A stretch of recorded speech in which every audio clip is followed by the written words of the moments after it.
और बड़ी खबर इस वक्त आपके सामने न्यूज 24 पर। योगी के बयान पर शंकराचार्य का पलटवार।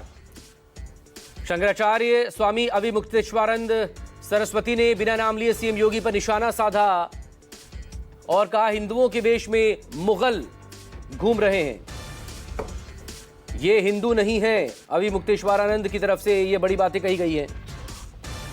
इनकी गद्दी जाने वाली है।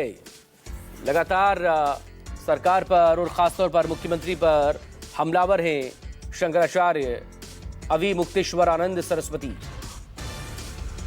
ज्योतिष पीठाधीश्वर शंकराचार्य स्वामी श्री अविमुक्तेश्वरानंद जी हमारे साथ मौजूद हैं, जो इस वक्त अपनी पालकी पर विराजमान भी हैं। आज भी इन्होंने माघ मेले क्षेत्र का भ्रमण किया है। महाराज जी, पहले तो ये बताइए, कल आपकी तबीयत काफी खराब हो गई थी, आज तबीयत कैसी है आपकी?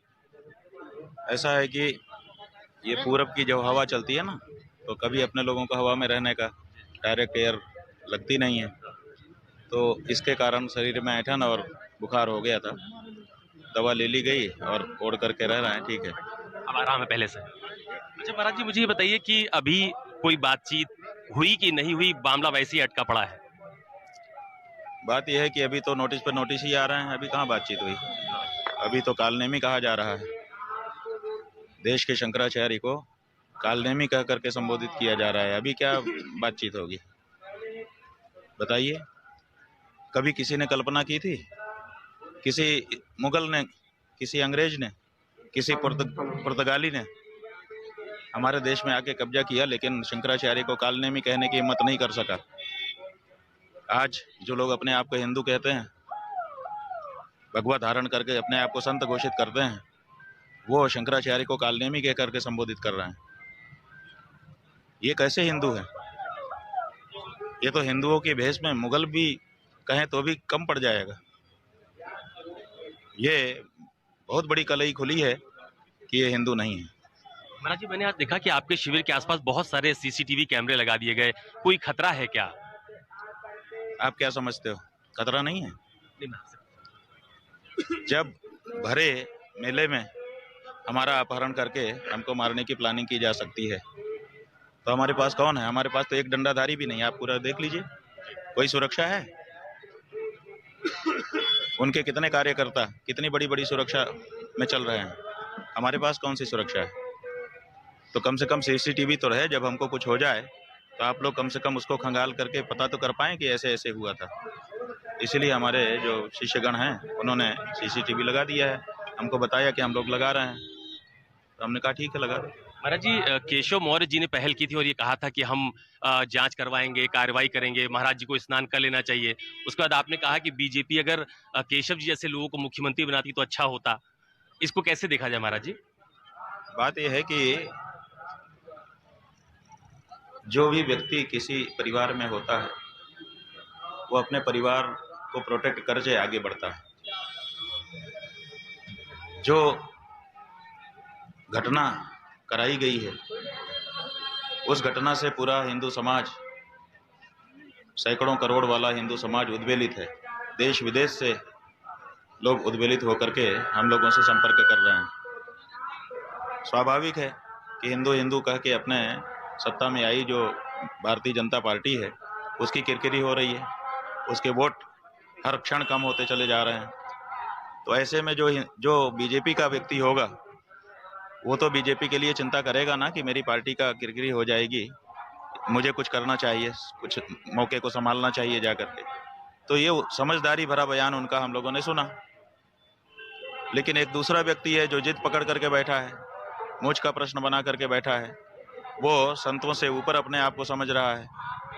मुसलमानों की जो खलीफा पद्धति है, जिसमें धर्माचार्य और धर्मगुरु दोनों एक ही व्यक्ति होता है, वो ला करके अब यहाँ पर हिंदुओं के बीच में ठूंसने की कोशिश की जा रही है।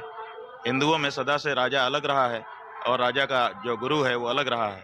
राजा को धर्मानुसार राज्य करने की स्वतंत्रता दी जाती है, लेकिन जब उसके कदम इधर उधर बहकने लगते हैं तो धर्मगुरु उसके ऊपर अनुशासन करता है। लेकिन ये जो हिंदुओं की परंपरा है, इसको हटा करके अब अपने देश में ऐसी कोशिश की जा रही है कि राजा भी वही हो, धर्मगुरु भी वही हो। तो ये जो प्रकृति है, प्रवृत्ति है, ये मुसलमानी प्रवृत्ति है, उसको ला करके यहाँ स्थापित किया जा रहा है। ऐसे व्यक्ति कैसे पार्टी का भला करेंगे? तो इसीलिए हम लोगों ने कहा कि भाई ये देखिए, दो लोग हैं, दोनों भाजपा में हैं, दोनों सरकार का अंग हैं, लेकिन दोनों की सोच में कितना बड़ा अंतर है, ये बात थी। और क्या बात थी? कोई हम उनके सपोर्टर थोड़े हैं मौर्य जी के, हमसे कभी नहीं मिले हैं। आदित्यनाथ से तो महंत गद्दी पर होने के कारण उनके गुरुजी अवैधनाथ जी के समय से ही हमारा संपर्क भी रहा है। मौर्य जी से तो आज तक हमारी ना आमना सामना हुआ, ना बात हुई। एक अंतिम प्रश्न पूछ रहा हूँ महाराज जी, केशव मौर्य कहते हैं मामला समाप्त हो जाना चाहिए। योगी सरकार में एक और मंत्री है, वो कहते हैं जब कोई अच्छा काम होता है तो उसमें व्यवधान डालने की कोशिश की जाती है, ऐसे लोगों को भगवान सद्बुद्धि दे। ऐसे बयान को किस तरह से देखते हैं आप? ठीक है, ऐसे बयान जो हैं इस बात का द्योतक हैं कि अब इनका टाइम ओवर हो गया, अब ये गद्दी से जाने वाले हैं। आप देख लीजिए, जितने भी रजवाड़े रहे, जितनी भी सरकारें रही, जैसे ही उनके अंदर इस तरह का अहंकार आया, उसके बाद से उनका पतन शुरू हो गया। तो ये जो पुराने जमाने में ढिबरी होती थी ना, जब उसमें भभका मारती थी, भभका आता था, आप लोग पता नहीं समझ पाएंगे कि नहीं, कोई पुराने श्रोता होंगे तो समझ पाएंगे। कुछ ज्यादा ही लव उसकी उठती थी, तो कहते थे अब ढिबरी भभका मार रही है, अब बुझने वाली है। नहीं, जब चींटा जो है मरने वाला होता है तो उसके पंख निकल आते हैं। ये सब बातें पुराने लोगों ने बताई हुई हैं, तो समझ लो कि डिबरी भपका मार रही है, अब बुझने वाली है। बहुत धन्यवाद हमसे बात करने के लिए। ये ज्योतिष पीठाधीश्वर स्वामी अविमुक्तेश्वरानंद जी हैं। मैं एक बार आपको तस्वीर दिखा देता हूँ। ये देखिए, ये अपनी पालकी पर फिलहाल यहाँ विराजमान है, लेकिन सिक्योरिटी के लिहाज से ये इस तरह के कैमरे, जहाँ पर इनकी पालकी है, जहाँ पर ये बैठते हैं, यहाँ पर भी कैमरे लगाए गए हैं। और ये दूसरी तरफ ये एक और कैमरा आपको तस्वीरों में नजर आ रहा होगा। दरअसल सुरक्षा के लिहाज से ये कैमरा लगाया गया है और खुद शंकराचार्य स्वामी अविमुक्तेश्वरानंद जी की तरफ से साफ तौर पर यह कहा जा रहा है कि सीसीटीवी कैमरे सिर्फ सुरक्षा के लिहाज से लगाए गए हैं, लेकिन एक बड़ा संदेश भी देने की कोशिश की गई है कि अगर प्रशासन अपनी बात पर अडिग है तो वो भी अपनी मांग पर अडिग है। कैमरा पर्सन मिंटू सिंह के साथ अशोक तिवारी, प्रयागराज, न्यूज़ 24।